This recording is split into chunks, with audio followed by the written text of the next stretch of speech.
My name is Gary Wolf, and I'm one of the founders of QS, and we're just going to do our normal practice here tonight, which is ask our three questions. What did you do? How did you do it? And what did you learn? And we have a really wide variety of talks. But first, I'd like to introduce my friend, Christian Simsarian, who's our host and kind of generous second-time host at CCA. It's really wonderful to have you all pioneers in innovation here in such an important area. Healthcare feels like it's the kind of things that interaction design wants to make a difference in. I'm Christian Simsarian. I'm the chair of the new interaction design department here.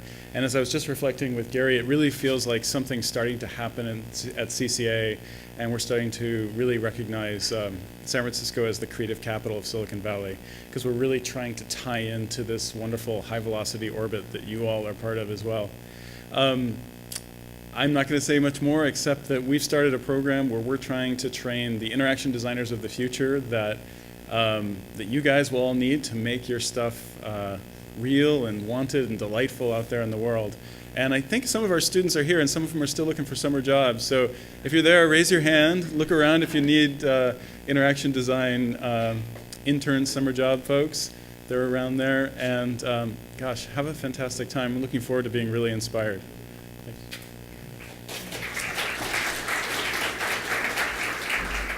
Thanks, Christian. And I also just want a big thank you to Ernesto Ramirez, who helped all the speakers with their slides tonight. So our first one is Takeshi. And our format, in case you don't know it, is we do 7.5-minute talks and then another 7 minutes or so of Q&A. And so I'll come back and run the Q&A after your talk is done. Starting? Starting now. Okay, thank you very much. My name is Takashi Kido. Very nice to meet you. Good night. So today, I'm going to talk about exploration of my mind with personal genome. Recently, I published about this book in Japan, and I analyzed whole my genome sequencing. So I like to report it. Recently, Japan, there are big tsunami accident coming. I think the people's mind is changing. So I like to give hopes to the people, and through my research.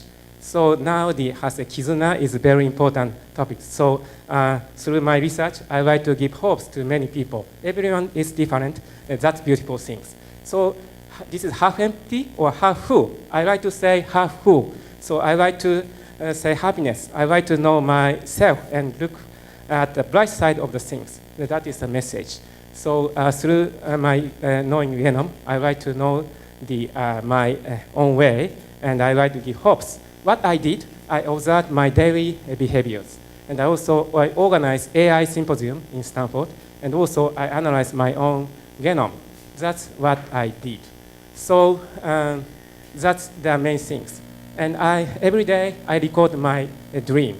And also I write down my daily events. That's my important habits. So this is very nice to say what I am now. And also I joined Enneagram community. This is a personality. I'm seeking for my personality. And this Enneagram classify the people's personality in 9 types. This is very quite deep, and this is very interesting community. And I self-track my sleep, and I wake up very early in the morning, and I feel that new idea is coming up in the morning. So I'm very interested in zone status, flow status, how people achieve that zone. So I self-track my brainwave and meditation, attention, how I can be zone status. Talking on the phone, working on the computer, playing video games. I like to know this secret. So what I found, Enneagram, maybe I'm type 3, the achiever, or type 9, peacemaker, but I don't know still yet. I often use the keyword freedom to fail. I like challenge, but I like to be calm rather than busy. I usually come up with the idea in the morning. I wake up in the morning, 4:30. The following habits important: record my dream and draw images, reading Bibles and books, take a bath and meditation, writing diary, and running. And running is also gives me a very high zone feeling. So I analyze my whole genome gene. This is my blood, and all information is in this USB memory. So now I analyze I like to know myself. And so using bioinformatic technologies, I analyzed my genome and detected mutation. I was a visiting researcher in Stanford, and Stanford is a very excellent place. And actually, genes influence many, many places, and disease and body build, bios, and physical ability, aging, drug, feeling, mind behavior. And I'm very interested in especially mind, and that's very, very different. And this song is, singer is Asperger, and also this art is created by ADHD. I'm now supporting this community. So through my research, I like to send message. Everyone is different. That's a beautiful thing, and that's the important thing. This is the main message today. So genome is many things, and they created the video for me.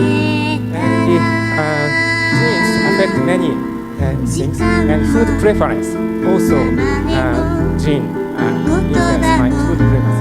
I like spicy food very much, so they created a video for me eating spicy food. So I like capsaicin very much. This is designed by Ken Ohashi, and I appreciate his effort. And actually, I found my special mutation in my TRPV1 genes. This is related to capsaicin. So that's why one of the reasons I like spicy food. And same genes found in vitamin vacuum bags. And also, I'm a poor metabolizer of vitamins. So this is a student science. And I'm a student 6. And this is very interesting thing. So I take taking vitamins effective. And this is the red part is the high risk of my disease. And in some cases, it is much higher risk. I have some disease risks. But problems that we still have more research. So different methods detect different predictions. So the risk prediction is not it's debatable. So this is a research issue. So I'm now investigating this bioinformatics challenge also. And also, I'm very interested in cognitive performance. And based on this, my ability of avoidance error is less than efficient for DRD2. But this is good news for me. This is freedom to fail. I like challenge. And so I'm a more high-risk, high-return person than low-risk, low-return. And finding, I found a low tolerance of alcohol. My muscle performance is like sprinters, same as many world-class sprinters. My ability of avoidance error is less than efficient. My trend of seeking for novelty is high. This kind of report. This is preliminary, but I did not find serious disease risk so far. My father knew the risk of chronic cancer, and he found the polyp and removed it. He's fine now, good news. Several predictions are preliminary reports, and sometimes did not match. I'm investigating real answers now. Behavior change, I start exercise and reading. It's fun. I'm interested in the evolution of human. Lessons, everyone is different. That's what makes them wonderful. That is my main message. I'm still on the way of journey, and I like to find myself. That's my important thing. What's next? So I'm interested in cognitive performance, and I like to set up this kind of experiment in internet with personal genome. And I like to find, what I am, and the measure cognitive performance, and collaborating with DIY Genomics. And we set up 3 research. And if you are interested, could you please join us and contact us? We would like to set up student science now. And also, we are planning to set up QS Tokyo. Jin-san over there set up the QS Tokyo. So it's a very challenging and interesting community here. So it's very nice. Thank you very much.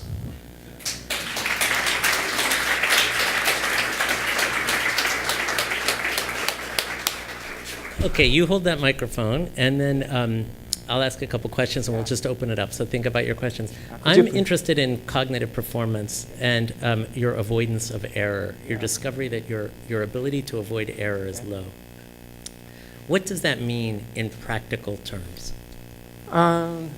Practical means, so maybe some people one of the issues is how people feel about that fact. So in my case, it's a good news for me. So I understand I can challenge. I respect the challenge spirit, but also I need to take care for many things. But what does it mean? But what does it mean? Does it mean that you're impulsive or rash, or you don't think things through? What is this thing about ability to? Errors are very common, yes. and failing to avoid them is very common, and probably have very many reasons. But I think in your slide you suggested that you discovered that you had a particular SNP that made you more error prone. And I'm just wondering what that means. I think that's very interesting if we could discover from our genome that we had a prevalence to error. Is this across all classes of errors, or are there certain classes of errors? What does that mean? Yeah, maybe so for details I can show the slides. This is some kind of based on the cognitive performance testing published in Science. So this is coming from the experiment on cognitive performance or dopamine receptor, and it's related with the punish or reward, such kind of research, learning, motivation, such like that. So some people like to avoid how can we learn from the past? So from success or so failure. it's about learning from the past. Yeah. Huh. And the success-oriented or avoiding failure-oriented. So I'm not avoiding failure-oriented, more seeking for. So that sounds good news for me. Okay. Let's open it up. Let's open it up. Go ahead, and if you can you see clearly then out there? Yeah, just point and we have time. And please repeat the question when you hear it, just so that everyone knows. Yeah. So ask short, repeatable questions. I'm not native speaker. Please. Can you see? Here, Here, I'll point if you want. Like, there's one right there. Yes. Yeah. What tools were you using to track your sleep and meditation? Because I'm interested in that. So. What tools, though? What methods? Yes. Methods. So the actigraph. We use actigraph. An actigraph is an accelerometer. Yes. And that's for sleep? For sleep. And what about for your meditation? Meditation. Meditation has a NeuroSky's device. Great. Answer? Okay, good. Are there any other questions? Yes, right here in the middle, yeah. I don't know whether it's fair to try to contribute to the question you asked, but if I remember right, that SNP was about the tendency to want to avoid bad punishment as opposed to wanting to seek reward. I mean, you're learning from the past either way, but it's just, do you consider one outcome worse than the other? So an error is interpreted as a punishment, and if you do not respond well to punishments in learning, then you might be more error prone. Is that what you're saying? Got it. I saw another question back there. Yes? I was wondering, you showed that notebook, kind of like a diary, where you just had a lot of different behaviors that you were tracking. Did you have a way of systemizing that, or? Is there a system to that notebook that you showed that included your dream diary? Because it had a drawing in it and some words. This is very manual. This is what? Manual. I write down Manual. in a paper base, not computer base. But in what you write down, are there signs or symbols for certain things, or is it freehand, just whatever you feel like writing? So the challenge is using NLP, natural language processing technologies. We can detect the keywords, frequencies. That's the Yes, but I think the question is, when you make your notes, and you make your drawing, is this just an intuitive process of drawing, or are you using a graphical, symbolic method of recording? No, intuitive. Intuitive. Okay, just good. Inspiration. Yes, got it. What is it that convinced you to exercise more? What convinced you to exercise from your data? How did because it's healthy. No, but did you learn that from your data? Because we all know, it's a very common sense that you should exercise to be healthy. Was there something that you learned from your data that was especially relevant to your exercise? I see. Some parts are data-oriented, but the most part is more behavior change. So this kind of custom habits has given me a good motivation to change my behavior. So that's one of the answers. Good, fantastic. Takeshi, Yeah. thank you very Yeah, much. thank you for very your much. talk. Thank you. Sunil.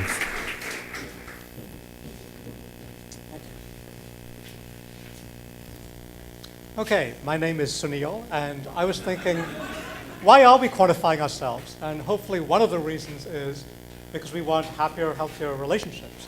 So I was thinking about my own personal health and my own personal story, and I realized that I actually make a very good longitudinal study for looking at health with inside and outside of relationships. So I was single as an adolescent. I got married at 23 until I was 30, then I'm single from 30 to 40, married at 41, and then single again, and I'm 51, I'll be 52 in a few months. And you can also study edge effects. I've been divorced twice, I have 2 children by 2 different women, I was living in San Francisco, in Boston, and now in San Francisco, and I was a graduate student when I first got married, and so on. And being high-functioning Asperger's, I've also been collecting lots of data on myself ever since I was a teenager. So in addition to having all the usual cholesterol and blood pressure checks, I've been very rigorous about keeping track of my percent body fat and so on. And so we can actually start to look at, if we orient ourselves here, there's time, and this is just a rough scale. Married regions are green, steadier single relationships are pale green. And you can start to see some patterns emerging. You can start to see some cycles, perhaps, emerging here. I can plot my resting pulse rate, compare that before, during, at the end of a marriage, and so on. And you can start to see there's some weak correlations, for example, between resting pulse rate and body fat, but not as strong. HDL and LDL levels, and again, just to orient yourself, LDL is blue, so lower is better. HDL is red, so higher is better. So in general, we can start to look at these patterns and see, are there places where we can see any kind of correspondences. And I'm showing you high-level data. I have all of the detailed data in Excel spreadsheets. Same thing with blood pressure. We can start to look at how blood pressure fluctuates, and let me tell you, it fluctuates a lot, particularly in certain situations. And then we can start to annotate this, so I can provide a little bit of historical information. So you can see when I first started practicing martial arts, that sort of type of high-intensity interval training has a very dramatic effect on heart rate, resting heart rate, basal heart rate. Also very good at bringing down percent body fat. You can see as you go into the stressful, completing my PhD, one of my parents dying, start to see things start to creep back up again. Moving, having a child has some effect. Then you see a high effect upon my first divorce. One of the things that happens when you start training for a marathon is you meet lots of other marathon athletes, so you start dating one of them. And one of the strongest influences on my personal fitness is dating very fit people, as we'll come back to see. And you can start to see that these sort of trends and cycles have a kind of flow to them. In particular, things like you can look at economic effects. When you're working all the time, you meet somebody at work, you marry them. And so you can start to see, and some of you probably already noticed this, that there were a couple of areas of correlation, and I picked out two bands here when I was particularly fit, and I call these regions of deep focus, because I was really fit, and the observant ones of you will notice that correlates to being in a steady relationship. And I think part of that is if you're in a steady relationship, you want to stay fit and stay healthy for your partner, but you never know when the relationship may end, right? So you don't want to take things for granted. There were 2 other zones here, and this is again sort of high-level data where you can see these are areas of fairly good fitness. They weren't at quite the same level that I was in steady relationships. And again, you see a correlation with the early stages of marriage. I call this zone of excitement. It's like, you're married, you're sex on tap, meals every night, everything is going really well. And so things are going pretty well. And of course, then you get into the later stages of the marriage, and as you can see, some of these markers are going up, some of these markers are going up, and the HDLs are going down.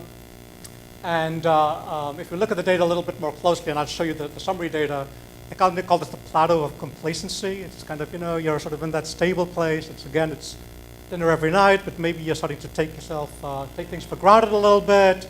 letting yourself run to fat a little bit. And that sort of seems to happen. And then this is what I call the saddest slide in this display.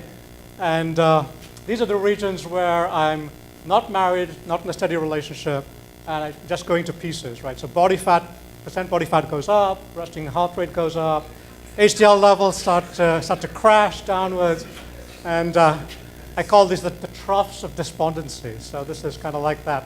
Not married, not in a steady relationship, not really dating anybody, not really knowing if I'm going to be dating anybody, staying up till 2 in the morning eating frozen burritos and watching reruns of Battleship Galactica.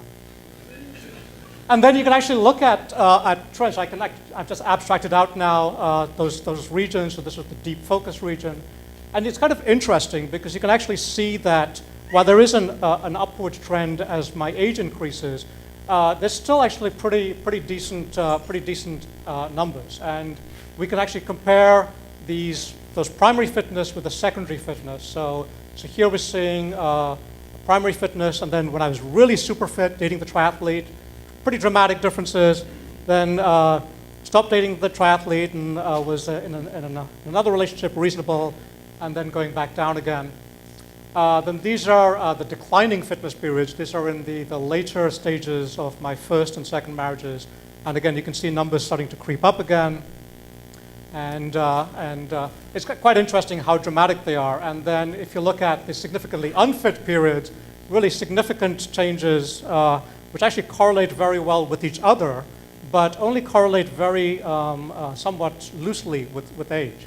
So there's both good news and bad news in this data. It's like a lot of this stuff is reversible, although there is a general upward trend over time.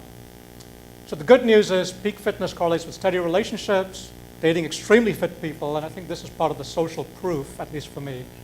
Some of the bad news is the usual things, but one thing that I thought was kind of interesting is children leaving the home doesn't necessarily have a negative effect. It can actually have something of a positive effect because you're sleeping in again. And for me at least, I health tracks my stable relationships very closely. Anticipation of a relationship is a very strong indicator of health for me. Marriage kind of mixed, unstable not so good, but the worst is not having any relationship at all. So with that, thank you very much, and I'll open up the questions. Stay, that's great. Thank you. What an interesting talk. Let's just open it right up. I'm sure there are some questions. Yes.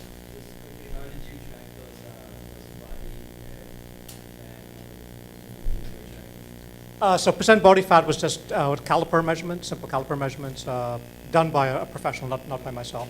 Blood test for cholesterol. I measure my own basal pulse rate, heart rate. It kind of varies. So everything is at least annually, but some things are 6 monthly, and in terms of pulse rate, actually weekly, monthly. Yes? Do you have to train with a group in order to do the event, or are you able to just take a plan and do it yourself? I'm just curious. Are you training? The question is, are you training with a group or are you training by yourself? I generally train on my own. Actually, that's a good question because I was talking about social proof, but I think for me, I'm kind of a self-starter. I need the social incentive, but then I'm able to train on my own pretty intensively. Cam? How does it correlate then that, if you're in a relationship, your performance improves? Because technically, what you just told me is actually the opposite. Is that you can do the event without the relationship and reduce your body fat. So let's just repeat the question. The question is, if you're training alone, how does that match with your description of being in a relationship correlating with your fitness? Is that right? Yeah, so it is complex to tease it out. And actually, there is one marathon that I trained for where I was not in a relationship, which kind of probably flashed by in the data, so you didn't pick it out. So yes, I can reduce body fat by training on my own, but I do much better in terms of reduction of all of those parameters when I'm in a relationship than when I'm on my own. Now, I want to sneak in a question here. Sure. One of the things that's interesting to me is to see how much you learned from a very simple time series analysis. Just plot the data, the time. What else? Did you manipulate that at all? I mean, you're showing us the end product of the Sure. analysis in a slide, but these are very informative graphs, did you do something, was there a stage that led you up to getting those insightful graphs, or was that pretty simple? You just said, okay, let's just plot it against time, and there it is. I pretty much just plotted it against time. There's actually a lot more data than that are Right. in the summary graphs. So I haven't done a statistical analysis, how strong are those correlations? What is the p-value? I Right. don't know that. So Right. it is much more qualitative than quantitative. But that's kind of neat. I mean, we've seen a lot of that, and that's just a nice thing that you can just plot the data on a graph against time and get something that's meaningful out absolutely, of it. Yeah, yeah. Absolutely. And I sort of had a vague perception of what I determined, but when you actually see the data, it's quite Right. dramatic. Okay. There's a couple over here. Yeah. So if you know you're going to be in bad shape, if your relationship's going south, are there things you can go ahead and do beforehand to go ahead and rectify that? I mean, do you madly go out looking for a new good relationship? Yeah, I wish I had an answer to that question, but I don't. Will you change your behavior now that you know this information, and how will you change your behavior? Yeah, so it's kind of interesting, for me at least, that social connection is such a strong thing that I don't know how much I can change. I can try to be around other extremely fit people, and hopefully one of them will date me, and maybe that's the way to do it. But I think, at least for me, that social behavioral change takes place when I'm around other very fit or very healthy people. Lots of other questions. How about you? What would you say the health benefits are of dating say a beach volleyball team? Well, why don't you do that and present it at the next Quantified Self? Yeah. Let's take some more. Do you see a correlation with the amount of sex you're having? Yeah, I knew that question was going to be asked. I didn't, because I haven't quantitated that, so I didn't plot it. But you can interpolate some of that from those areas of complacency, and then the sloughs of despondency. So those are surrogates for how much sex I am or I'm not having. Let's get, Yoni, you have a question? Yeah, so it's interesting to me how you look at this as an observer, as if the whole time you were just a scientist looking at someone else. How could you look at your own numbers going up and your own shape, getting out of shape this much and not doing anything about it? How did it feel like to you? Did everybody hear that? Just the question was, you act like when you look at this data, you were a scientist looking at somebody else, but the data was telling you were becoming unfit. Why didn't that motivate you to do something about it? Yeah, and that sort of goes back to the answer I gave to the previous question, which is, and I think this is a big issue with all kind of behavior change. Just looking at the data is not sufficient. You have to have the behavioral influence. So for me, the behavioral influence is social graph, right? That's a much more powerful motivator for me to change than just looking at numbers. Yes, sir. So the psychological benefits of exercise are well understood.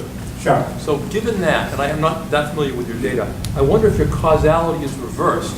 If when you're fit, you're a happier, nicer guy, and more likely to be involved in a relationship. Yeah, no, that's certainly, and I have no way of measuring, or I had no way of measuring when I was happy, right? And there's other data that do show that men are happier in stable relationships, I think more so than women.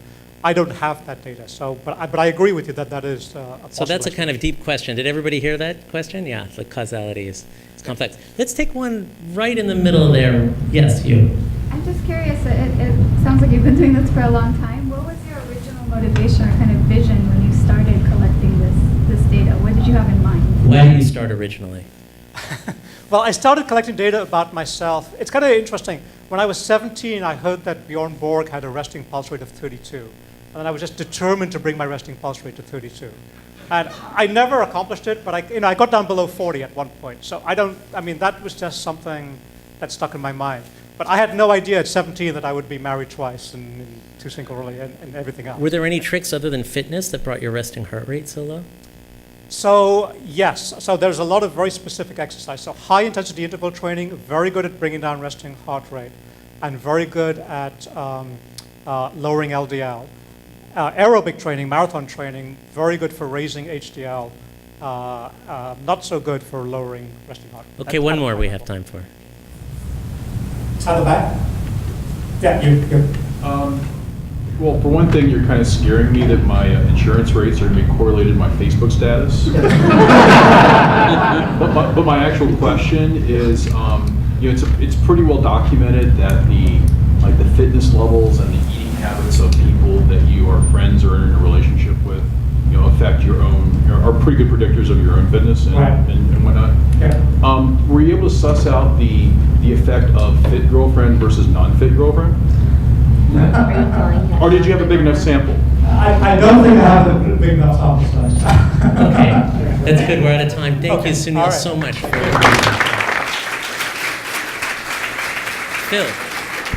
Phil.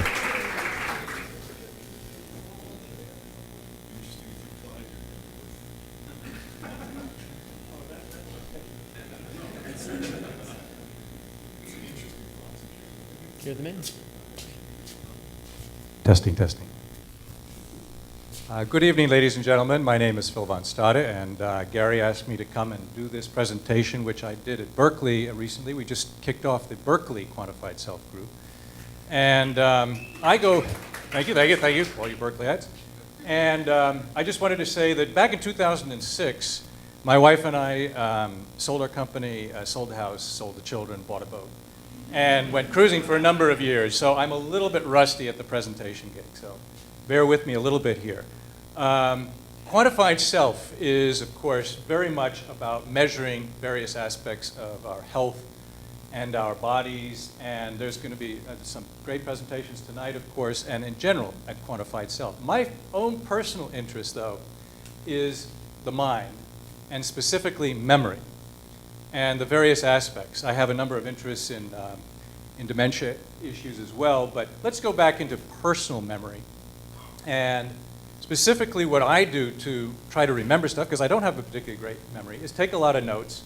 And I use a spreadsheet. And why a spreadsheet? Because basically, I'm a techie, I'm a geek. I started off on VisiCalc 30 years ago, went to Lotus, then to Excel, built my company around that. And for any of you who happen to remember Metaphor, anybody remember Metaphor in the audience? All right, fabulous company. This is Chile, 1991. I have been doing stuff with spreadsheets for a long time, so I'm very comfortable with them. And I think a lot of people here probably do use spreadsheets at various levels. A spreadsheet is a great way to track your diary and to track information because there's a number of things you can do, of course. You've got rows for time, and you can see I've got thousands of rows here representing each day. You've got categories. You can use colors to show the lesser categories, and there's a lot of other highlighting you can do. And you can put a tremendous amount of text into any particular row. So that could be your diary, or in my case, it's also my calendar. So I use this for planning future and back. You can also then, and we're going to come back to that in a minute, you can also then have a spreadsheet for each particular category or group. And then, of course, you can have several different books, one for finance, for example, another one for health and medical. I can't emphasize this enough. I don't know if everybody here is religious about this, but I back up to Time Machine, I back up to another little device, and you send it to a friend or family at least once a month or so, keep it there, and yes, you can keep your important stuff in the cloud. But you can never have too many copies. Lots of copies keeps stuff safe. It's an old expression that I really like to emphasize to everybody. Because if you're going to take this information, I have one friend who did it in a book and lost their book, unfortunately. He can maybe tell you about that later. Calendar and planning. It's daily. Yes, this is a bit of a problem. It has to be done every daily, but smile first thing in the morning, just get it over with. If you're tracking yourself every day, there's going to be sometimes when you miss a few days, and I'll go back to my photographs because I tend to take photographs of everything. And I can go back and then kind of catch up to where I've been. But let's go down here. We've got rows for time. Location. This is going to be very important, as you'll see in a little bit. I can actually track then various members of my family, my kids, for example, my wife. I track whether or not I've had visitors or going to have visitors. I track business things and then weather and then comments. And this tends to be searchable text and very, very long. For example, when did I first meet with Gary Wolf? Okay, and I could go back into this and immediately find out all the meetings I'd have with Gary Wolf. I might also want to go back on a location basis and say, where was that cool hotel that Raj and I met at and had drinks at? So where did I meet Raj? Again, I could just do a quick search in here. You can't really do this, of course, with paper. So by putting everything in this database, if you will. It's just a simple Excel spreadsheet. I can now search and then break things out on a regular basis, so I can then break out all my books, movies, theater, restaurants, health, and other concepts. And we'll get into these individually here in a second. So, for example, with books, I will track the name of the book, the author, the date it was written, my ranking of it, and then a little book review. And I don't know about the rest of you, but I find a few weeks after I've read a book, I scratch my head and said, God, it was a good book. What was it about? You know. But at least if I force myself to do this, I'll get some information from it. And likewise, I can do this with movies I watch. We don't watch a ton of movies, but we kind of keep track of those. And then I can remember, oh, I don't want to see that one again. And theater, of course, as well.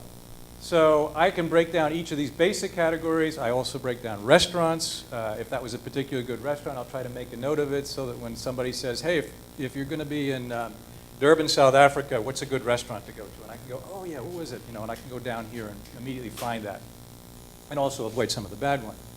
One of the more interesting areas actually is doing concepts in a spreadsheet. Because it's a matrix, you can move things around, you can color things, and you can say, well, these are some technology things I need to learn. These are networking, this is social, this is finance. These are certain curiosities, that's age and memory stuff that I'm working over there. And I can move with this every day or two. And I will go back in, make sure I'm on track on certain of these items, and then move them around, and then use this as just kind of a loose thinking tool. Some people call it a concept map or a mind map. One of the great satisfactions in this is every now and then you feel like, God, what did I accomplish? You know, did I get anything done in the last month or quarter or whatever? And I find that if you did this kind of tracking, you can actually then break things out and say, okay, what did I get done last month? Well, in the community, you know, we ran a talent show up in our summer community. You know, we were on the board of the YMCA and we did certain really good stuff there. We did some travel, a lot of good travel here. The blue ones are on the sea, by the way. And you can break the accomplishments out by career, of course. Travel, community, boards that you're on, big events, projects, family, weddings, etc. Music if you're writing music, articles, things, etc. There's a lot of great ways you can break this out. And finally, what I'm trying to get to is a timeline. That's one thing that we talk a lot about is timelines and how important this is. This is our life here, but it's now just the keystones that we're looking at, the milestones rather. We've got time and location. Location's very important, as you'll see in a moment. And these are the key events in our lives. And these are particular people, my daughter's son, my daughter, sorry, I have two sons, my wife, my mother, that I track perhaps. And that allows me then to index my media. All right, yes, I have over 150,000 photos. I've got over 300 gigs of video going back to 1925 in many cases. And I organize that by place because it's the one thing in most cases you're going to remember is where did that thing happen? And from that, then, I can go back and say it happened in Europe. It happened, oh, I can't remember. That's right, Greece. There it is, 2002. I couldn't quite remember what year, but it was this month. It was on the island of Hydra, that's right, and there's my wife sailing in a particular storm that we happened to enjoy that day. But fortunately, most of the memories are more like this, sunsets in the Caribbean. I do miss them, although we've got some pretty nice sunsets from Berkeley, especially of San Francisco. And that's spreadsheets. Lifelong. Okay, this is going to be a great Q&A, I think, Phil, and I'm going to start it off maybe with just a little bit of dialogue with you, because one of the things that I really like about seeing talks like this at QS is that it sort of exposes advanced use cases, and I think that you've kind of shown us, because you're technically confident, you've shown us a kind of life log that's available kind of when you get into the guts of the system, when you enter things directly onto a spreadsheet. And so I do think this kind of data is emerging as data that is collectible, and then we'll eventually have tools that don't require us necessarily to interact column by column in a spreadsheet, but will have the same value. And so I'd just like to encourage, let's ask Phil some questions, but think about you know, what value is here aside from the sort of task of entry or the facility with spreadsheet using that Phil also obviously has. Does that make flattered sense? He calls this sophisticated. It's just a bloody spreadsheet. No, but you know what I'm saying. And I don't even have any cute charts and this beautiful graphics and stuff like that. Right, but I mean a question. And I did leave the sex part out, by the way. Do you keep track of that also? Of course. Right. So It's real easy, the small numbers. do you, I think we're developing a theme despite my best efforts tonight. Do you seek analytical correlations, or are you using this very much like people use a diary? It's not so much the analytical in the usual sense of quantifying numbers, like I'm finding that my mood is going up if I'm traveling or on my boat. It's not so much looking at charts and how that goes as it is going back and trying to find the moments and saying, what were the highlights of my life, of my kids' lives, of my other friends and family, and trying to identify what those were and what's the common thread through those. And I can do that here in a looser way. I would love to get to a point where I could perhaps put some real numbers to some of these, but I leave that to some of the more clever people with some really cool software perhaps. And I don't know what other people are using out here. I'd love to hear if anybody is using some other tools to track as well. So. Okay, great. So let's open it up. Yeah. Just real practical questions. How much time do you spend every day just entering information, and how often do you actually look up stuff? How much time do you spend every day entering, and how often do you look things up? I spend an average of probably 5 to 10 minutes a day entering information and just reviewing. So if you sit down the first thing in the morning and say, okay, what did I do yesterday? Let's see, okay, yesterday was Wednesday, okay. Now I go back to Wednesday, that's right, I remember now, and then I start filling it in, and I get the information. That'll take about 5 to 10 minutes, and sometimes it leads me to think, oh, that's right, I got to plan about this. I've got to go to the eye doctor, next week. That's not very much time. No, it's about 5 to 10 minutes, but then once every few days, or perhaps every week or two when I'm feeling more inspired, I'll sit down and I'll go back and I'll review a lot of things, and especially the categories that I had, the concepts. The concepts, I'll review those probably about once every few days, and that takes a little bit more time. And then the tasks and the accomplishments, I'll try to do that once every month or two, and sit down and just go and see, what did I actually get accomplished the last couple of months? Yeah. How do you determine categories? Have you found any interesting correlations between categories? How do you determine categories? How do you come up with your categories? I think there's some fairly obvious categories that one can, of course, have, as I did here, such as books, because I find that books are very influential to me. I spend a lot of time reading. I don't spend a lot of time reading, but when I do spend time reading, I really read in depth, and I like to remember what I'm doing. Movies and things like that. The other categories were by people and just events. So certainly I want to track any important event. It's kind of loose, and it's going to be very personal depending on who you are. A column for mood would be a common one for many people, of course. And, what is your mood on a day? Or what are you eating? If you track what you're eating. Luckily, I have had the good fortune of having the same spouse for 37 years now, and she feeds me very well, so I don't even have to worry about that. Let's take a question from the fellow with the mustache all the way in the back there. Yes. Hi. I'm interested to know what surprised you. You've gathered all this data. Did anything surprise you? What surprises have you had? I hate to put a damper on that question, but the thing is that because I do this on a regular basis, there's no big surprises, really. It's kind of more of a flow. I'm pretty used to looking at it and thinking, oh my God, look at all these books I'm reading. Every now and then I go like, oh, I'm reading an awful lot of this kind of memory-related book, for example. What you did, but what patterns you saw emerging from all the data? You can say also, what have you learned about yourself, right? That's really, And again, it's not so much a do this analysis for 2 years or 5 years or 10 years and say, what did I learn about myself? It's really more about just a day-to-day evolution of looking at this and going back and saying, oh my gosh, I used to spend an awful lot of time doing X, Y, Z. Or we used to eat out an awful lot, and now we're not eating out very much. Or we used to see a lot of these friends, but we're no longer seeing those friends as much. So there's no real quantifiable numbers to this so much as there is just a general evolution. I would like to see it go a lot farther, and I'm hoping it will. Again, I'm hoping there'll be new types of software. That what features would you really like in a system like the one you're using that you don't have? Is there one thing that you'd really like to do that you're not doing?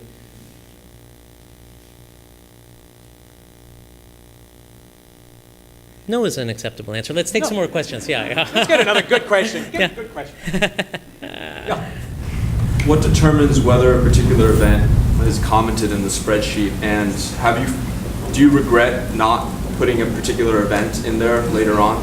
How do you figure out what event to comment in the spreadsheet? In the spreadsheet, in that one column, almost everything, it's almost like a little diary. I mean, it might be 100 words, sometimes it's only 20 or 30 words, but it's an awful lot of information. So there's very little that I leave out on a day-to-day basis. I'll even say, you know, if I had a particular good meal, what it was, what restaurant, who it met with, certain phone conversations. So there's an awful lot of information. And yes, every now and then I'll go back and I'll say, oh, when did I meet with Gary Wolf? And I can't find Gary Wolf in there because I forgot to put Gary Wolf in there. Okay, two more.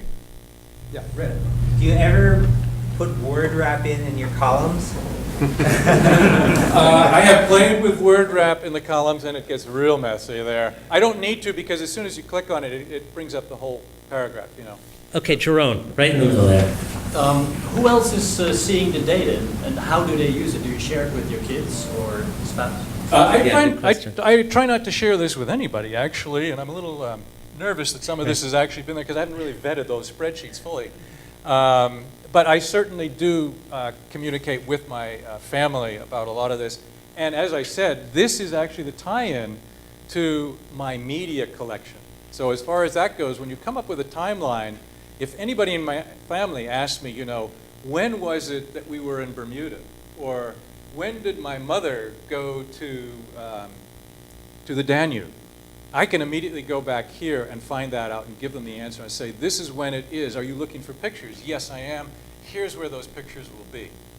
So yes, I do share that with family and friends in that same kind of context, trying to give perspective to the time and the place. Phil, an amazing project. Yeah, thank you. Stan.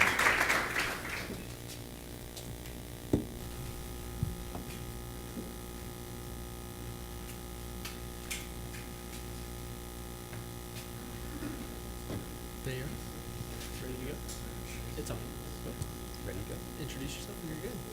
All right, hi, my name is Stan James, and I've been in the Bay Area for just about 2 weeks now, so I'm really excited to be at my first Bay Area Quantified Self group, and I'm talking about my project Life Slice, which I've been doing, started last December.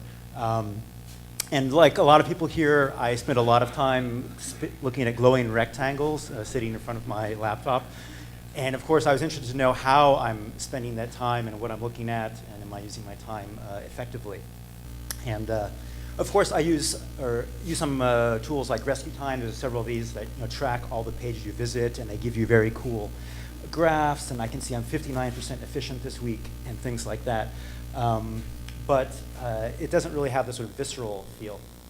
And so I thought of the sort of humble webcam, which is this sort of awesome data collection device, which is sitting there unused almost all the time, and what you could do with it. And it's really great because you already have it. It's free, and faces and pictures of yourself are very powerful.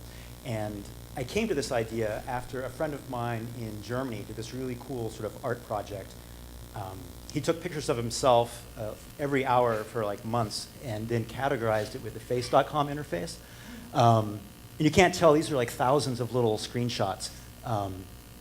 The API is not that good because he's actually a very happy person. And so if you zoom in, you can see that he actually sort of mistakes sadness for intense concentration. So anyways, I said, that's really cool, and how did you do it? And he gave me this little bit of code that he had hobbled together. And I said, well, that's really cool. I can do that too. And I just sort of started running it to see what would happen. And being a bit of a geek, I just kept adding more and more things to what it would do every hour. And so since December, every hour, it collects, does a picture of me, takes a picture of what's on the screen, so I see what I'm doing, records the application I was running and what URL I was on if it's a browser, and my latitude, longitude, from the Wi-Fi signals. This is what it looks like. So every day is a line. Midnight's over here. There's noon. You can see I've been up lately here. There's a really faint one here. I guess I couldn't sleep, and I was up in the middle of the night. Over here, you get the total number of hours that the computer's on that day. This was a lot of work leading up here. And then you can see the little bars which indicate the weekends there. And then, of course, you can kind of flip the view, and you can see what was on the screens. So yeah, so here, up late watching some movies, working on this project, coding, things like that. And then, of course, you can just click and zoom in to kind of get the fine, granular view. So here I am. This is actually at the Internet Archive, just over here. That computer behind me, that is the Wayback Machine. And I was there for a conference, and apparently the speaker wasn't that interesting because I'm looking at my laptop, and what am I doing? I'm writing code. So at least I was being productive, I would say, with my time. And so that's kind of like the zooming in view. But then I also get lots of good insights going sort of zooming out with the whole big view. So here is 3 months of my time since December. This is actually a hard disk failure, not a vacation, sadly. And you can see sort of the late nights falling asleep in front of the computer. There's some embarrassing shots. This is an alternate view, sort of going the other way, but you can see down here the little maps. That was me back home in Colorado, and then back in the Bay Area at the Berkeley Quantified Self. And so how did I do it? Like I said, everyone's got a webcam, not that hard. So it was just a matter of pushing some bits around on the computer to do it. If any of you are somewhat geeky, you know about the magic of the cron job. You can just enter a little command, and your computer will do something on any schedule you like. So I had it going away every hour. And what it does is it just writes out a bunch of files at the top of the hour. There's my face, there's a screen, there's a JPEG, and somewhat critically for a project like this, everything is stored locally. This was not a project I wanted things being shot up to the cloud. You don't always look great in front of your computer. It's one of the things I've learned, kind of somewhat skipping ahead, perhaps. Which I should be moving on to what I've learned. Am I advancing, or is this a really long 15 seconds? Maybe it's not, I'll move it. It's not the most important slide. There we go. So what did I learn? Well, I learned I'm not always pretty in front of the laptop, and but more metaphorically, a project like this is like a mirror, right? It sort of forces you to look at yourself, and a mirror with a very bright light where you see all the pores and stuff. I've caught myself in sort of how often I'm goofing off, and all that time in front of the laptop is not productive. I call it the spaced out zombie info junkie look. There's Reddit, YouTube, watching some not important presidential news, and so this is emotionally very motivating. Of I don't like myself like that. Caught myself checking the laptop in the car for directions. I was pulled over to the side at the time, I promise. And then a really interesting side effect was now I know at the top of the hour that I'm going to be picture taken. And so I notice, oh my God, I've got 8 minutes, and I'm looking at cat pictures. I need to turn the computer off or get back to work. And I think it's kind of cool that I'm trying to game the system, but it's forcing me to kind of be more productive, which was a very cool unintended consequence of having this thing going. And so doing this has inspired tons of other projects of what I could do. And one little one, which I'm just sort of getting started with and works partly, is to have the webcam running all the time, and it just watches for how often I smile. And so it's just a little program, and it just, whenever I smile, it logs it to a file and saves the URL to a delicious bookmark. But that's still kind of in the works. So more importantly is this is really easy to do yourself if you want to do it. The little bit of code is all open source and all that, and I've put it up on GitHub. And yeah, maybe, am I stuck again? No. Oh, time. So it's all up on GitHub. If any of you are technically inclined, please feel free to contribute. I think there's a lot of more things you could do with this data, more than just that simple visualization. And on the next slide, I've got the link where you can download it and get back to me and contact me about it. And yeah, this was LiveSlice, and thank you for a great first few weeks in San Francisco. Thanks, Dan. That's great.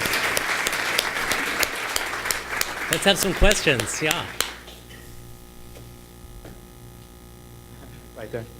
Created a big brother of yourself. Or are you happy that there's somebody watching you and it's yourself? I made a bet with myself how long it would be before the words Big Brother were mentioned. And it was within the first 10 words. That was so good. The question is, you've created a Big Brother for yourself. Does that stress you out at all? The question is, when are you going to videotape yourself at all times instead of a picture every hour? That's kind of Why not videotape yourself? Right. To the first question, I think spying on yourself is different than other people spying on you. And I think the quantified self movement is all about spying on yourself. I'm sure Phil doesn't, publicize his spreadsheet on a public Google spreadsheet. That's kind of Big Brother-y too. So you're being monitored enough by the outside forces, so you might as well monitor yourself more, is kind of the philosophy. Do I feel different about... Do you feel stressed by that observation that's going on? No. There's a little bit of pressure, like I said, when I know the hour is coming to kind of like shape up. But it's not, I know it's just, it's not going to be used against me in some way. It's an internal thing. And what's the second question? All the time. That was a surprising thing, actually, that the periodic aspect is very nice, actually. That the sort of calming, the little light comes on, and it's like, oh, another hour has passed. And when I'm in the flow, it's like this little a little check, like I'm doing good, I'm going. So I kind of like the periodic. The periodicity, that's great. Here, more. Dave, how about? Sure. On the periodicity thing, the periodicity enables you to game the system, as you pointed out. So have you thought about either increasing the frequency or adding a randomness to it? Have you thought about changing the periodicity or making it random? Yeah, I actually started with half-hour increments, and I might go back to that. It was more the visualizing was hard to cram that much data in. And I think I like the half hour as far as for the aspect of getting you back on track. A half-hour check-in is good. And the random thing I thought about, like if I was a scientist wanting to get a very accurate idea of how I spend my time, the random would be good. But since I like the feedback of it changing my own behavior, having it on a set schedule I find is kind of good. It seems that you've exported your superego, and that doing that periodically is an interesting twist on the nature of the superego.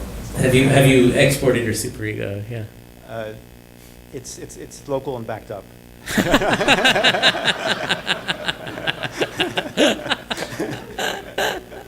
More, yeah. All right, you're in front. Quick question about the productivity. I'm very interested in that. Do you find that having that immediate feedback helps with productivity over the long run, or is it just like a short burst? I mean, right now it's just anecdotal. I should probably start tracking if this actually, has it. But I think it has a long term. If I'm gaming the system and I just switch back to working, at the top of the hour, I don't generally go right back to, 30 seconds later, okay, now I can get back to whatever I was doing. Partly because then I know I'm damaging my own data, and then what's the point of doing it at all? There in the green? Have you thought of matching this up with your rescue time data to see if you actually do change in productivity? Have you thought about mashing this up with your rescue time data to see if it affects your productivity in that sense? Yes, I have, and I haven't done it, but I would love to do, more correlation between it all. Right there. I think it's really interesting that the nature of authenticity comes to bear when you're changing the way that you are because you're being tracked. And so, who are you really in that context becomes an interesting question. And I don't know if you have any comment on that, but I was also interested in how you're tracking your efficiency and productivity. Just kind of repeat a little. Yeah. So was how sort of authentic is the data, since I know I'm being tracked and maybe know when it's happening. And what was the second one? How do I track my efficiency? I mean, it's kind of a really deep question of what am I really? I think I'm a big proponent of the fake it till you make it, or if you pretend to be something long enough, then eventually you become that. And I'm not just going to like have a fake coding screen on there every hour just to, so I can pretend. Spoof yourself. Yeah. There comes a point where the self-deception doesn't hold up. And kind of to Phil's point too, I do have that sense of accomplishment when I can look back and see a whole run of like, yep, that's when I was doing that work. I was in the flow. And for tracking my efficiency, I mean, there's the rescue time, which kind of does that side. And then for my data, it's more anecdotal of I can just kind of flip through. And I kind of know what my productive screens look like, and they don't look like YouTube. Okay, let's take one more. Right here in front. So your next project you were discussing was tracking smiles. Is that because you believe you can trick yourself into being happier by smiling more? Or is it just literally data collection? And if you think you can trick yourself, isn't doing it continuously going to defeat that purpose because you can't like... Okay, so the question is about tracking smiles. Is the goal to trick yourself to being happier by smiling more? And yeah. No, that's not really the goal. I mean, to be honest, part of it was just like a geek, can I do it challenge, and a kind of a broader interest in its, humans use emotion so much to communicate to each other, and the fact that my computer doesn't understand when I'm angry or when I'm sad. And just as a possible way to quantify mood measurement, because there's lots of people who've done mood recording things. And I thought this would be an interesting way to quantify the mood recording aspect. Stan, that's fantastic. Thank you. Bo.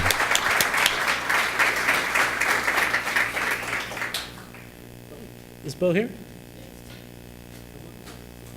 All right, so my name is Bo Gunderson. Just moving to San Francisco to work for a company called Singly, which is involved with all of this kind of like personal data storage and aggregation. How I originally came to appreciate the quantified self and self-tracking and personal data and all that stuff is because I noticed that I was tired all the time. And for me, what I looked at was sleep. So I did a thing of a Google Doc having all of my sleep data in there when I went to bed, when I got up, where I slept, how, 1 to 5 subjectively, how I felt the next day.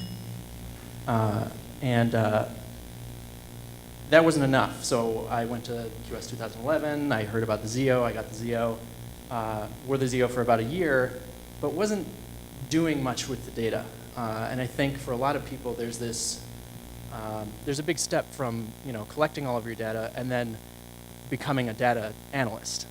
And for some people, that involves Excel or Tableau or writing shell scripts or what have you. So there's all these different ways to mess with it. But I wanted something that was easier. So Mike Bostock created this open source software called Crossfilter. And I thought maybe it would be useful to be able to look at a data set like my sleep data in a multifaceted way. So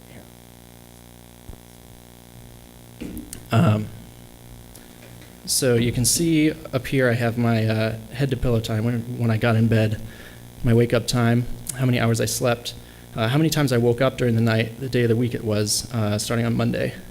The ZQ score, like the sleep score that the Zio gives you. And these are all the days of actual data. But the magic thing is you can, let's see, like look at when I had a good sleep score and see what properties those, when those nights were, when I went to bed, when I woke up, for that specific data. And if you look at, you can also slide through and see, you'll notice the hours of sleep is a rough proxy for your ZQ score, which is interesting. You'll also see that there are less awakenings. Or actually, that is interesting. I see the peak for awakenings actually moves up, but that's probably because it's a proxy for the length of sleep it was. So you sleep longer, you get a higher ZQ score, you're awake more, you wake up more times during the night because you were, if I slept for 12 hours, I probably woke up many times during that time. You can also, grab a range of dates and slide through and see how your sleep has changed over that time as well. And I noticed in here that my wake time actually got later, which correlated to setting my alarm a little bit later. But for me, I feel like this might bridge the gap between writing functions in Excel and all of that data munging, and people who just want to analyze their data but kind of play around with it and do it in a more exploratory way. So I'd like to get like Fitbit data in here, so you could see like how your ZQ score or how many hours you slept correlates with how many steps you took the day previous. If what you ate affected that. So all these questions, because you could have a question like, or a hypothesis like, do I sleep better on the weekends? Yes, no, and then you can just ask, say, how does that compare to, the first 5 days of the week? And for me, there's a big difference because I tend to sleep for about 6 hours a night during the week and then catch up on the weekend in overtime. So I hacked all of this up today, so it's pretty rough. So it's on GitHub, and I'll get you a URL.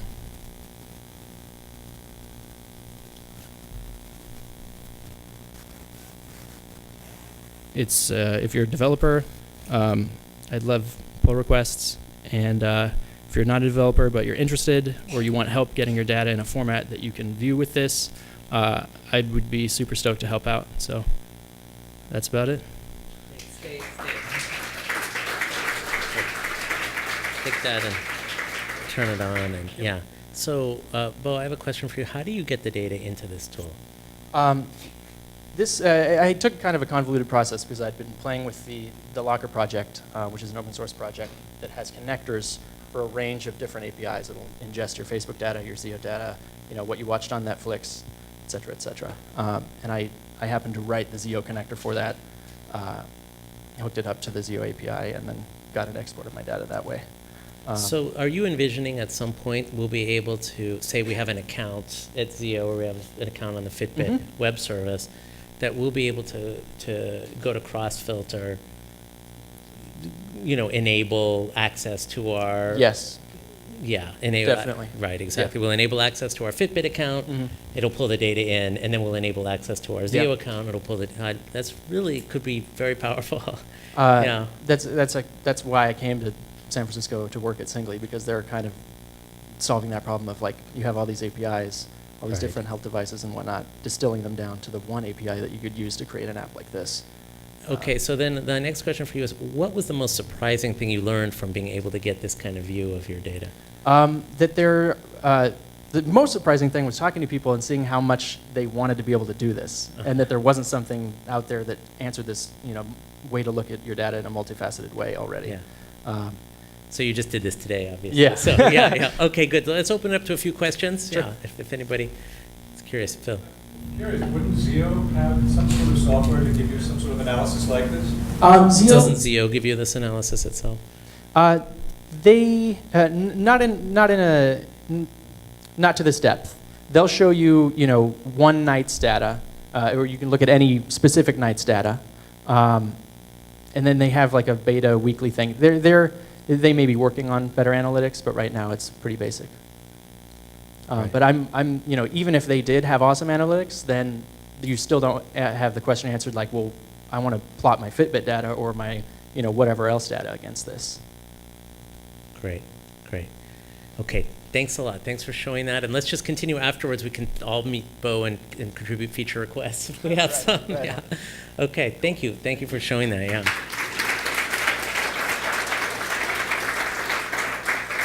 And finally, our special guest tonight at my invitation, Mike Winter, Robot Mike, is going to show something that I saw at another QS show and tell in Berkeley and just loved, and I think you'll like it too.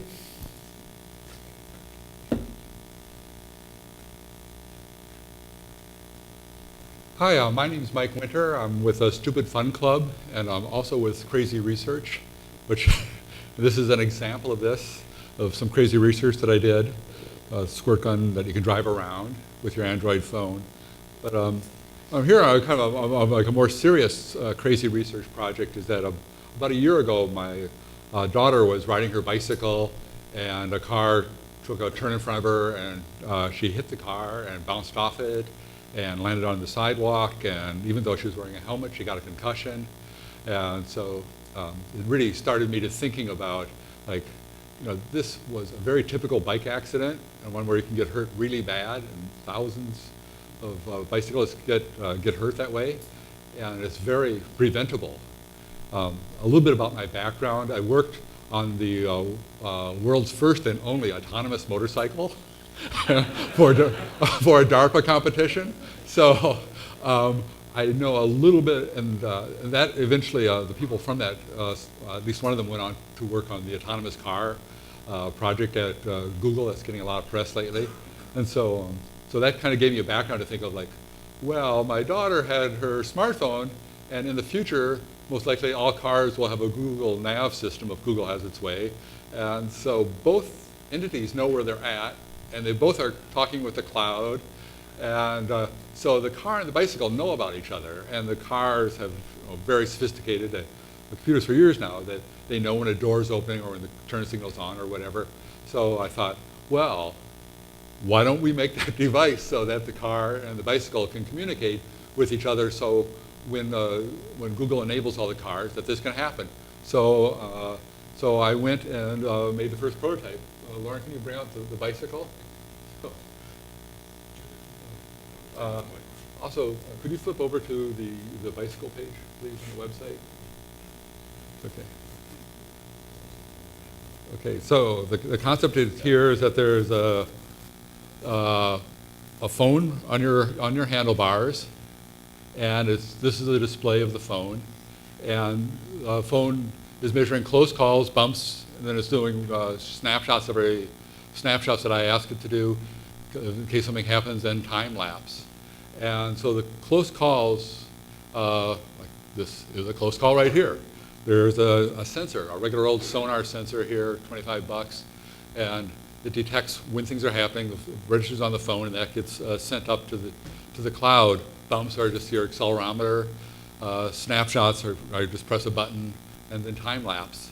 And so I did this. And I drove around, and I have a phone here, and I'm taking pictures, and cars are swerving in front of me. I almost hit a deer. Various things are happening. And then I'm playing back this data as far as testing, and and it's like a time-lapse movie, but only like the dangerous parts of the bike ride, right?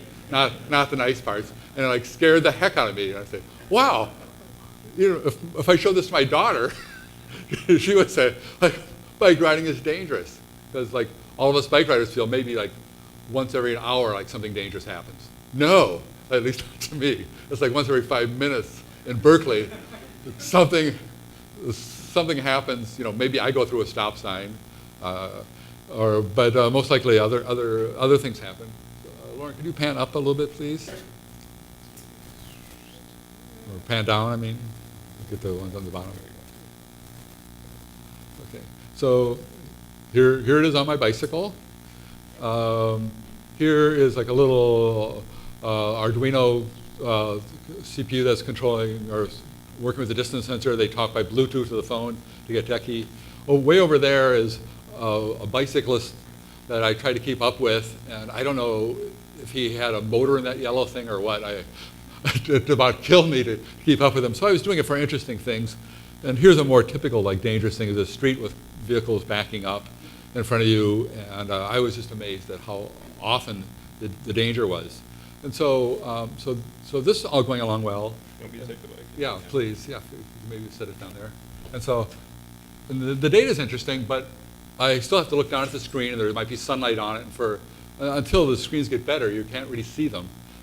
But I did notice that since my focal distance was about the same as the street, I could look down here real quick if it was like in the shade, and I could see the information quickly and respond to it. That was actually useful.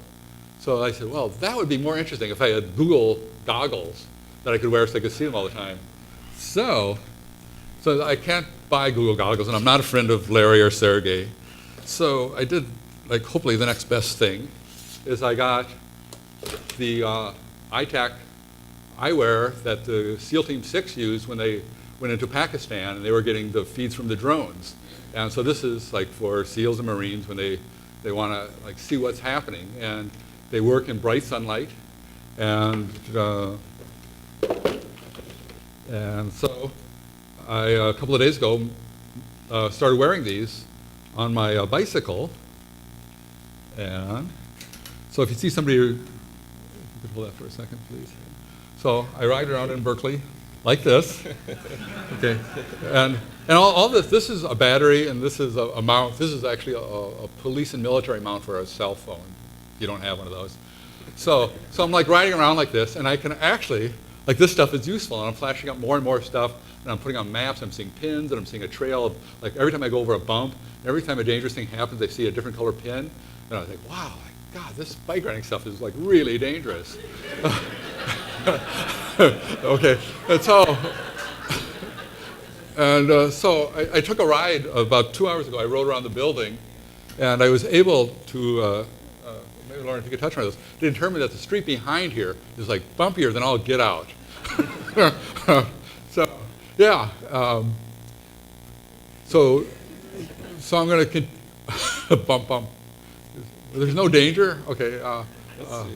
Yeah, so what the next step is to work with Google or somebody on the cloud to do the main purpose is so that bikes and cars can communicate and we can stop bike wrecks. And I think that's the serious part of this. The fun part of it is that wearing eyewear is just absolutely amazing. It only takes up about 1/20th of your view. You can clearly see ahead. You can, like, see important, like, big icons in less than a half a second. So I don't feel that there's any danger when I'm bike riding. And I would like to invite anybody in the audience after this, if they want to, like, try on, like, mil-spec eyewear that costs a fortune right now, but in a few years will cost like $20 or something from Google. You should come up to me and you can try it.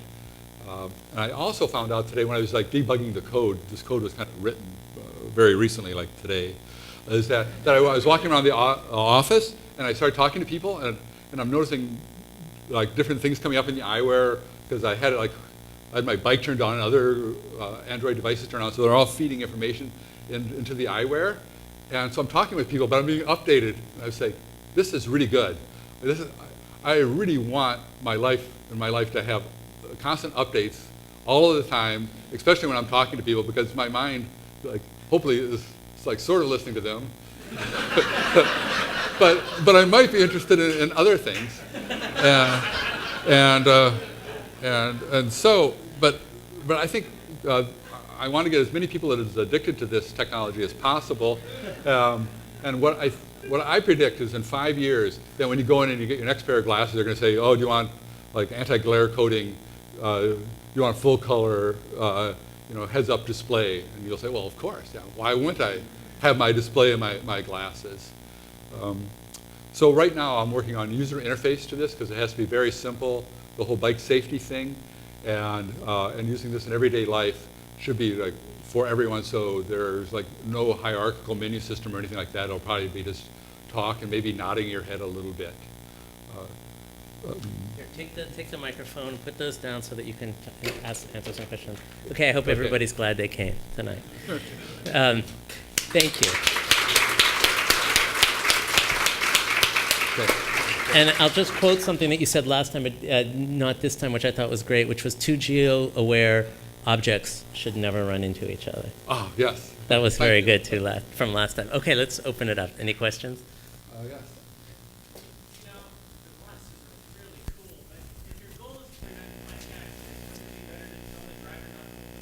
Oh, okay, so yes, and here's the scenario.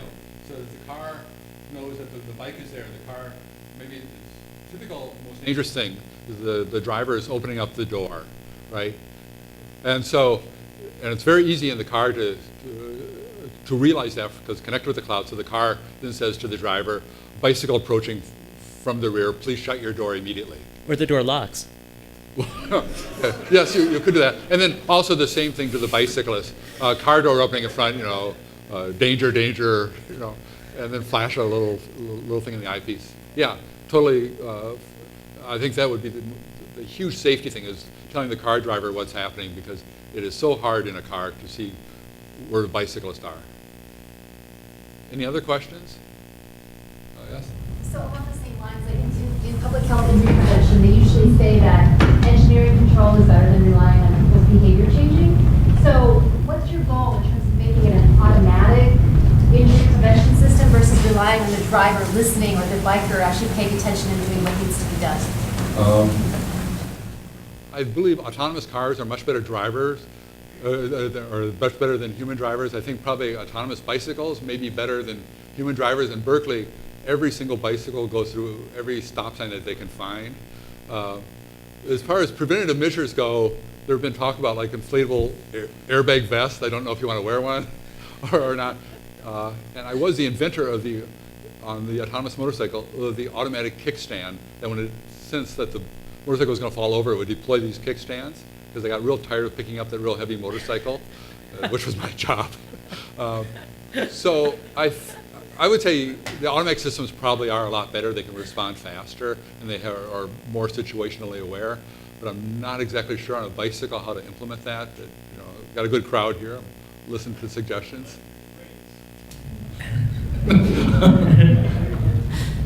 or rockets. Okay, in the back there. So I keep hearing you say connect to the cloud, but they're within eye distance of each other. Why can't they connect directly with Bluetooth or something? And I think Google may be implementing that in their OS, I'm not sure. But yeah, the fastest way possible. But the advantage of the cloud is that the cloud has to know where each one is beforehand. But yeah, they could do that. That would be fine. It would solve the same. Whatever the conduit is will work. That might be a little bit faster. What you're suggesting. Any other green shirt? Where did you get those glasses? Where did you get those glasses? Okay. I sent a check off to a thing placed for $5,000 and got the glasses for a TV project that was funded by a major TV network. Hope they're not here now. Okay, but then I started. They're really cool, and it's Vuzix, V-U-S-I-X, I believe, and I just got a call from them. They said that these are not like a regular thing that you can like order from them. Is that if the military wants them, they can like jump in front of the queue. So they told me that if I want to order more of these, that I should like pay them, send off my checks like as fast as I can to get more, because the military might be getting a bunch of them. So I'm thinking Syria. I don't know what clandestine operations. What is the SEAL team doing? Right. However, I do recommend like getting these and using them, and you can use them, and they're mil spec. You can drop them, and they work underwater a bit. And they only weigh. I think they weigh probably under an ounce. They're incredible. Okay, Raj.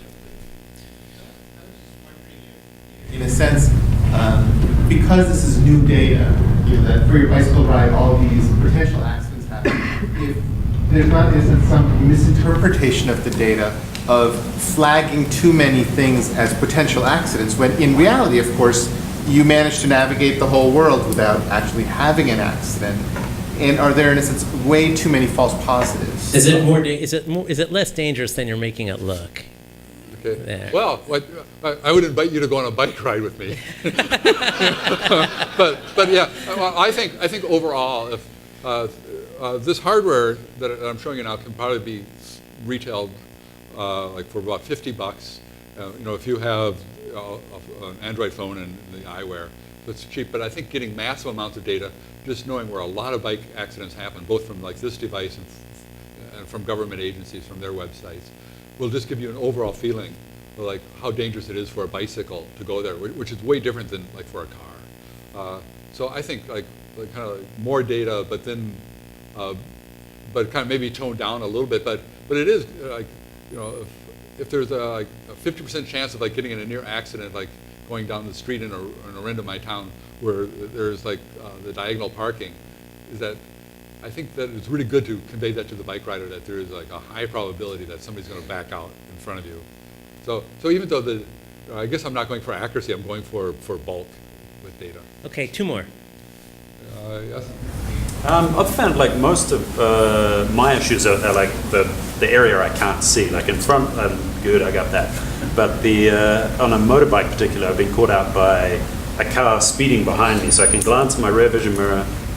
I know it's 3 car lengths behind me. I got to move. If it's speeding, it's actually, I'm going to crash. The flip answer is that a motorcycle should always go faster than a car. But the serious answer is that you should use the more expensive $100 LiDAR version that makes a point cloud around you, and that is the way that actually Google keeps a vast amount of information, more than any of us probably ever can imagine about the streets and that. They keep a point cloud also.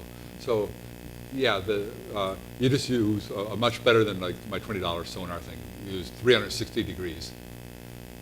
One last question, I guess. I saw one up there. Yes. Have you thought about finding ways to pull in data from like accident databases? Like I think the SF Bike Coalition keeps something like that, and so does the East Bay Bike Coalition too.